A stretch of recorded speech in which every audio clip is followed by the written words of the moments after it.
জয় শ্ৰীৰাম দোস্ত। ৰাতিপুৱা অকণমান দেৰি হ'ল শুই উঠা। যোৱা ৰাতি বৰ শিল বৰষুণ আহিছিলে, টোপনি অহা নাছিলে, সেইকাৰণে অকণমান দেৰিকৈ উঠিলোঁ। মই উঠিয়ে কি ভাবিলোঁ, মোৰ তিয়ঁহৰ পুলি কেইটামান আছিলে আৰু তুৰৈ পুলি কেইটামান আছিলে, এইকেইটা কিবা কি অৱস্থা হ'ল, শিলগুটি ইয়াক কিবা কৰিলে গতিটো।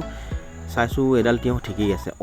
এইডাল তিয়ঁহ দেখোন মোৰ ছিগিয়ে পেলালে শিলগুটিয়ে। ইচ কি হ'ব, বৰ কষ্ট কৰি ৰুইছিলোঁ, তিয়ঁহডাল ছিগিয়ে পেলালে আগটো। কি কৰিম আৰু, উপায় নাই। তাৰপিছত আৰু ঘৰৰ ভিতৰলৈ গ'লোঁ, গৈ পেলাই চালোঁ যে আমাৰ ঘৰখনৰ ভিতৰৰ অৱস্থা নাই। গোটেই টিঙৰ পানী পৰি গোটেইখন বোকা হৈ আছে। ইফালে ওপৰৰ ফালে টিঙেই নাই, কিয় নপৰিবনো পানী। টিংখিনিৰ অৱস্থা হৈছে এয়া, উপায় নাই। তাৰপিছত মই একাপ চাহ খাই ল'লোঁ। চাহকাপ খাই লৈ মই আকৌ কাপোৰ মেলি দিব লাগিব। গোটেই কাপোৰবিলাক ভিজিলে বৰষুণত, কাৰণ টিং ফুটা আছিলে।